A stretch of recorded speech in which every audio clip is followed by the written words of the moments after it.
kita ada Q&A nih Mu. Pertanyaannya dari @marisa_erlina. Assalamualaikum Umu dan Squad, mau tanya dong, kalau dalam keadaan hamil apakah aman masih menyusui? Mas lagi hamil, aman dalam menyusui. Ini Mbak Marisa, berarti hamil lagi ya?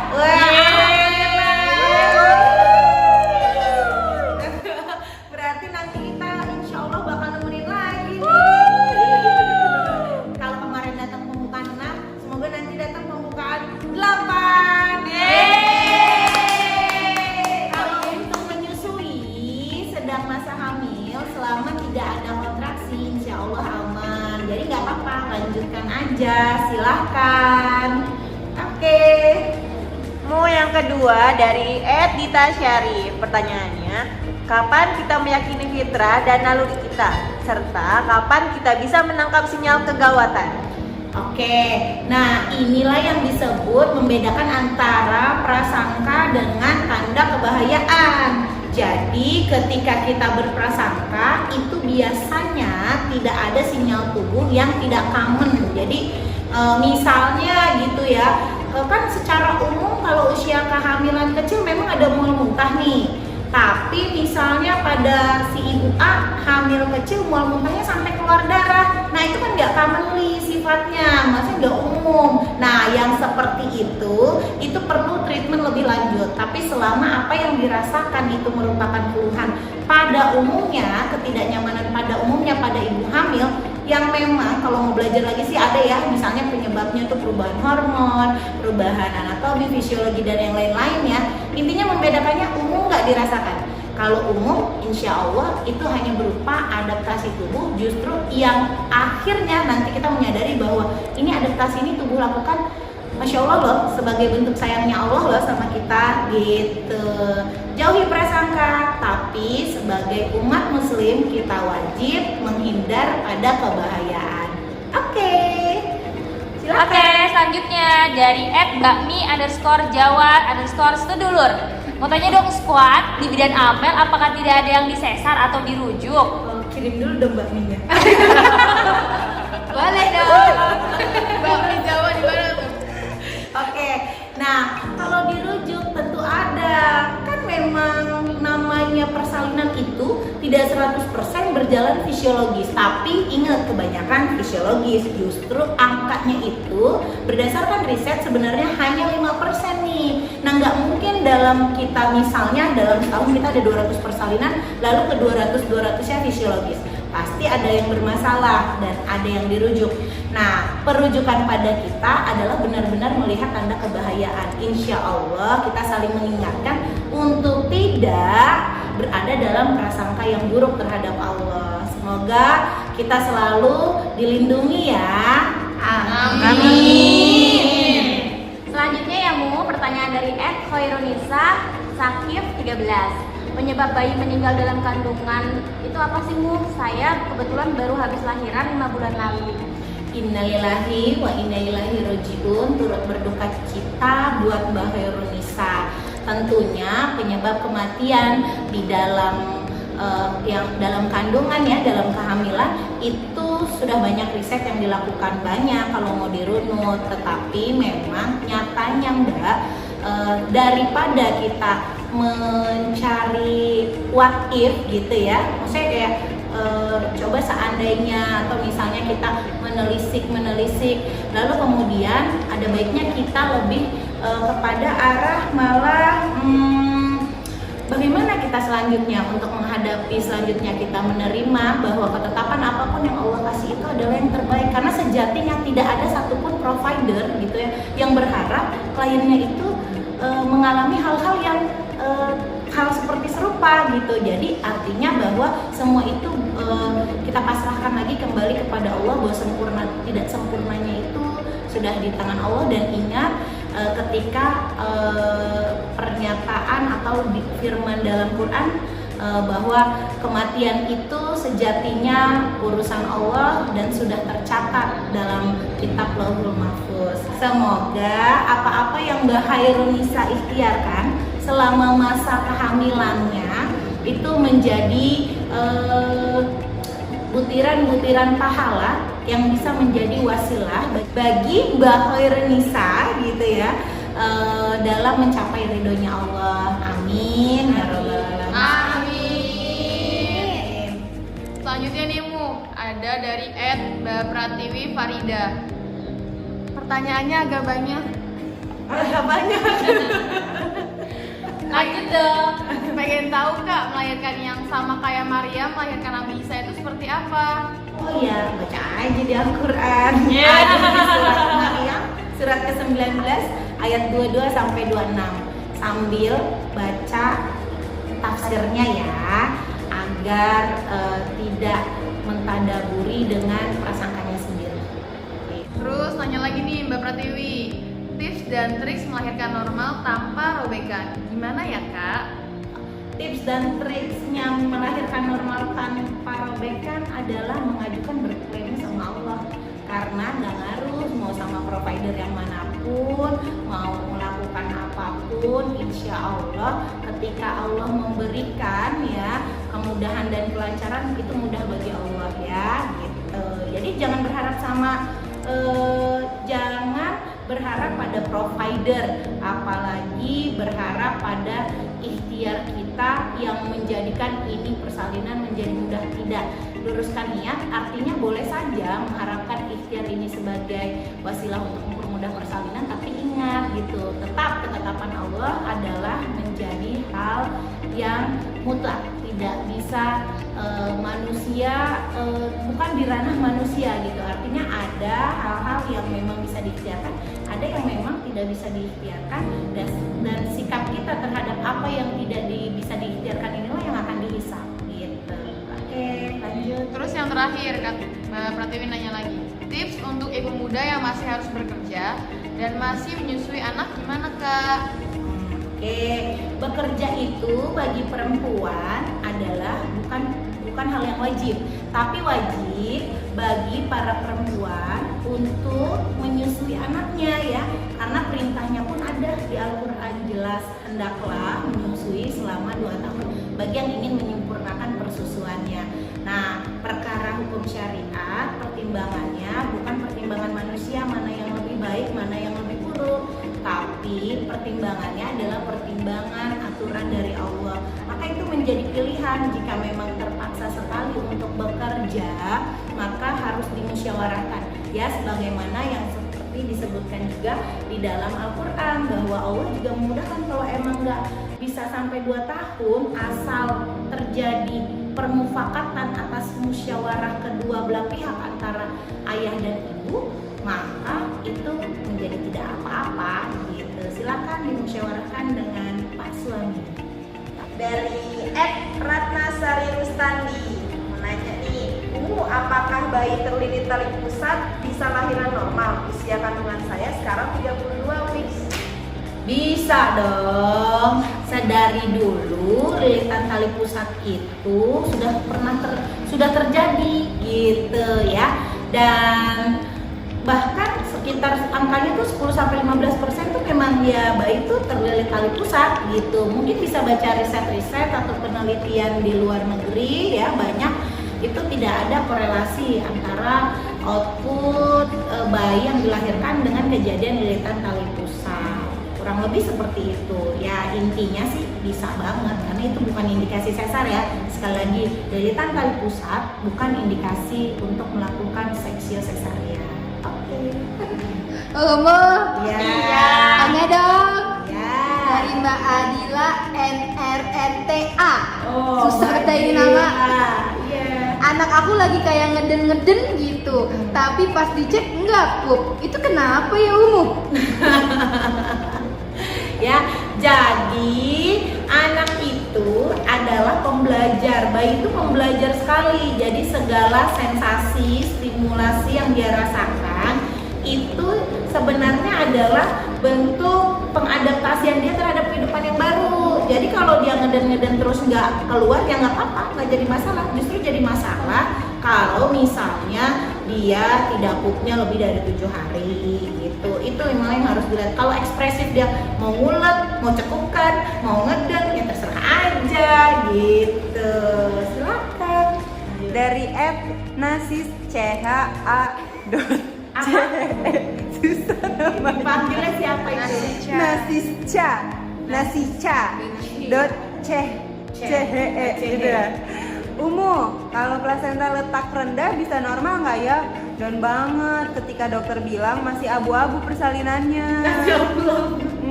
Kayak Kayak ujian SMA. Kayak SMA. Gimana abu-abu. mu? Oke, 1, plasenta letak di bawahnya itu usia hamil berapa waktu itu? Apakah masih di trimester 2 atau bahkan di trimester 1? Nah, gitu. Kalau ditemukannya masih bukan di trimester 3, kemungkinan besar plasenta letak rendah itu merupakan memang perletakannya karena rahimnya masih terbilang kecil gitu, seolah-olah seperti plasentanya letak rendah. Padahal biasanya dengan seiring bertambahnya usia hamil, nah itu akan bukan pindah plasentanya, tapi bergeser karena pembesaran dinding rahim itu sendiri. Jadi kalau dibilang persalinan masih abu-abu, ya bingung juga ya, persalinan masih abu-abu tuh apa yang dimaksudkan abu-abu? Maksudnya abu-abu tuh ragu gitu mau bisa lahir normal atau enggak gitu kan ya. Nah, kalau dibilang mau bisa lahir normal atau enggak, intinya yang namanya plasenta memang kalau benar-benar menutupi jalan lahir, kepala bayi nggak akan masuk panggul gitu. Nah, tapi bukan berarti semua kepala bayi yang masuk panggul tuh yang nggak masuk panggul berarti plasentanya di bawah juga, enggak juga gitu. Dan ciri khasnya adalah keluarnya perdarahan per vagina, ibaratnya keluar darah lewat vagina ketika memang itu plasentanya berada di jalan lahir. Ingat tadi prinsipnya, kalau tubuh kita ini diciptakan oleh yang maha sempurna. Nah, ketika ada tanda kebayan itu pasti kita tahu. Maka pada orang yang memang benar-benar plasenta previa itu kebanyakan pasti diberi tanda dia begitu kontraksi keluar darah segar gitu. Nah, darah segar kan bukan hal yang biasa gitu tadi. Kalau cuma flat berarti kan common itu umum biasa, berarti itu bukan tanda kebahayaan.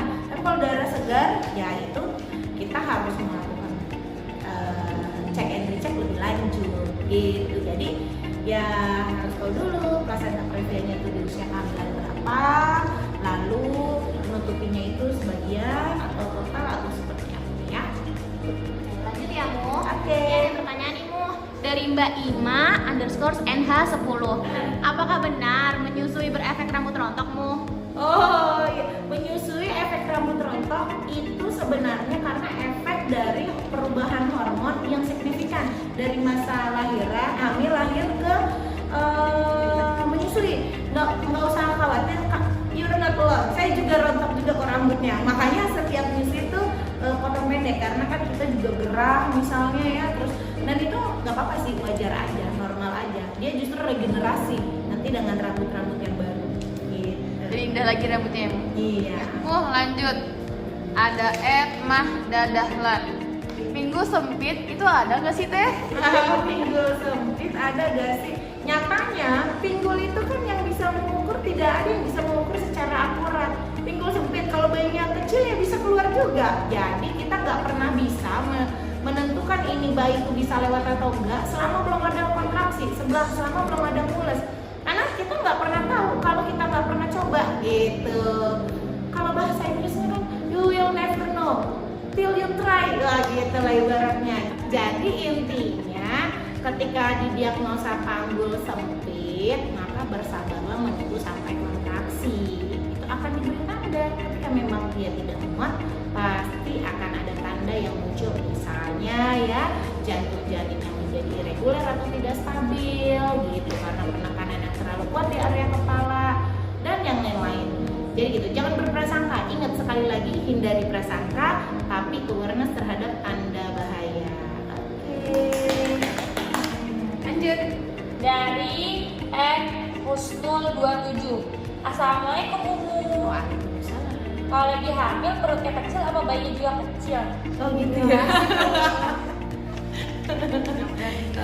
Nah, jadi untuk tahu besar atau kecil itu dilakukan pemeriksaan klinis, nggak bisa dipandang mata gitu. Kita harus periksa sama bidannya ya. Ya kalau secara kasat mata saja itu tidak akurat. Kurang lebih seperti itu. Yuk periksa yuk. Ya, Ke Jalan Dewi Sartika nomor 253 RT 7 RW 5 Cawang Kramat Jati. Yuk Mbak Usnul. Oke, lanjut. Dari @lw_susati19. Izin Amel, apakah mewajibkan bayi habis lahiran divaksin atau diimunisasi? Oke, kalau pertanyaannya diwajibkan atau tidak, sesungguhnya perkara imunisasi pertimbangannya satu. Kalau dari sisi pemerintah ini merupakan program wajib ya. Kalau dari sisi pemerintah, tapi kalau dari sisi syariat maka ini bukan suatu hal yang wajib. Ketika dia sudah tahu nih, oh efeknya apa kalau nggak imunisasi, terus lalu kemudian kalau diimunisasi itu seperti apa, maka sebenarnya kita menghargai hak pilihan pasien.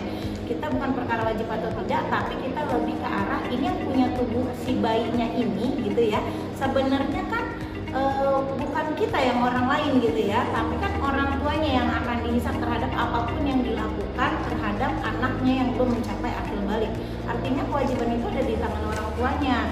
Maka kemudian kalau di sini tuh imunisasi bukan perkara wajib atau tidak. Yang jelas kita tetap mengikuti program pemerintah, tetapi ketika ada yang tidak berkenan untuk diimunisasi maka itu menjadi hak mereka untuk memilih jalan tersebut. Maka kita sebagai provider itu sebaiknya semestinya memang memenuhi hak-hak tersebut. Oke, selanjutnya ya ada dari sama nih Mbak Kairunisa juga. Kairunisa Safik 13 sama kayaknya lanjutan pertanyaan yang tadi sih Mu. Saya hamil 5 weeks, keluar darah warna pink udah 2 hari Dan Mbak Kairunisa ini ada riwayat mola dan IUFD atau bayi meninggal. Sekarang Mbak Kairunisanya hamil 5 weeks, udah ada flag warna pink. Insya ya Mbak Khairunisa, tentunya Mbak Khairunisa adalah orang yang benar-benar Allah pilih untuk menerima ketetapan-ketetapannya Allah yang mungkin tidak mudah bagi orang lain gitu ya. Untuk sebelum menjawab ini maka Umu ingin mengucapkan turut berduka cita atas apa-apa yang dialami sama Mbak Khairunisa, tetapi tentunya Umu juga mungkin kan kita sesama muslimah ya, sama muslim saling mengingatkan tugasnya adalah bahwa insya Allah Mbak ini menjadi kepantasan Mbak untuk nanti bekal menghadapi hari akhir insya Allah ya, amin ya Allah. Lalu kemudian sekarang usia kehamilannya 5 weeks itu nge-flag gitu ya, sejatinya yakin deh Mbak, karena berdasarkan riset pun ternyata pada bayi-bayi yang memang keguguran itu setelah dilakukan penelitian itu 90%-nya memang ternyata itu cikal bakal janinnya mengalami kelainan gen dan kromosom gitu. Ternyata memang tubuh kita tuh sempurna sekali, memang ini tidak sempurna ya secara pembentukan, maka dia dengan sendirinya akan mengeluarkan gitu. Jadi yakin aja Mbak, apapun yang Allah tetapkan itu adalah yang terbaik. Tugas kita bisa mengikhtiarkan beristirahat, lalu kemudian tetap menjaga nutrisi, tetap menjaga pikiran, dan dievaluasi ketika tidak ada muncul darah-darah lagi. Evaluasinya jangan sering-sering, tunggu aja nanti, tunggu 3-4 minggu ke depan baru USG ulang. Tapi kalau misalnya berdarah banyak ya segera lakukan pemeriksaan lebih lanjut tentunya. Semoga menjawab ya Mbak ya atas apa pertanyaan Mbak Khairunisa. Amin. Lanjut ya Mu. Ya. Dari @arti_smg, batas minimal air kurban untuk dapat melakukan lahiran pervagina berapa senti? Jadi kalau dibilang batas-batas untuk melahirkan normal, sebenarnya tidak ada batasan untuk melahirkan normal. Itu kan keilmuannya ya, keilmuannya itu dibilang kalau di atas 10 itu normal, 5-10 itu berkurang, di bawah 5 itu disebut sedikit. Dan itu sudah masing-masing punya SOP nih, misalnya di tempat pada provider A misalnya, oh kalau ketubannya sekian dilakukan induksi, kalau ketuban di tempat di provider A kalau sekian udah minum SC aja gitu. Soalnya tidak ada batasan yang mutlak gitu, dan nyatanya faktanya, pada kenyataannya gitu ya, itu kita pun sering gitu ya mendampingi di sini yang ketubannya sudah dikatakan sedikit, itu alhamdulillah Allah tunjukkan dengan lahir normal. Tapi ada juga yang padahal ketuban itu hanya berkurang di range 5 sampai 10, tapi output bayinya lebih tidak baik gitu dibanding dengan yang di bawah 5 gitu. Jadi sesungguhnya kalau buat kita di sini, kita selalu mengingatkan kepada ibu-ibu untuk menghindari berprasangka gitu ya. Sejatinya sesungguhnya yang paling tahu keadaan di dalam rahim itu hanya Allah gitu. Oke, silahkan. Oke, lanjut ya Mu. Pertanyaan dari @dvcita. Bisa persalinan VBAC enggak? Gak Main yuk. Main dulu aja. Contoh nih Bidan Amel. Jalan Dewi Sartika, nomor 253A, RT. 7 RW 5. Jadi jawabannya main dulu ya Mbak. ya karena perlu ngobrol lebih lanjut. Terus lanjut lagi nih Mu. Ada pertanyaan dari Mbak Hana Gandia. 24 week, posisi bayi melintang. Apa masih wajar kepalanya belum di bawah bubit? Gimana senamnya? Nah, tuh. Coba gimana squad? Siapa yang mau jawab? Gantian coba. Gak apa-apa, Gak apa-apa. masih muter terus Mbak bayi 24 minggu. 24 minggu adalah usia kehamilan di mana rahim masih terbilang luas untuk bayi melakukan aktivitas. Maka tidak pernah ada diagnosa posisi janin ketika usia hamil masih di bawah 28 minggu. Maka biasanya disebutnya janin dinamis gitu, atau bahkan diagnosanya hanya janin tunggal hidup, tidak menyertakan presentasi atau posisi. Ya karena ya lagi di USG lintas, nanti turun dari kasur USG udah kepala. Oke. Dari @rahmi fatin. Perlengkapan yang perlu dibawa saat akan persalinan apa ya? Oh ya, nanti di share lah di IG story lah ya apa yang perlu dibawa. Stay tune ya di IG story-nya Bidan Amel. Jangan lupa screen capture. Nah, yang terakhir nih Mu. Pertanyaannya, apa pertanyaan apa bukan ya ini? Mbak Novianti Andriana. Insomnia parah Bunda. Tolong. Oh, itu bukan pertanyaan kayaknya. Oh, Itu bukan dia ngasih pernyataan. tahu doang, pernyataan. Kalau dia insomnia parah ya Mu. Udah, kita doain ya semoga bisa hidupnya ke depannya. Amin. Semoga tidur nyenyak ya Mbak Novi. Amin. Semoga insomnia-nya membuat bangun untuk sholat tahajud ya. Amin. Makasih Umu atas jawaban-jawabannya. Kita akhiri ya sesi Q&A hari ini. Jalan-jalan beli kacang. Jangan lupa main ke cawang. Satu lagi. Lagi.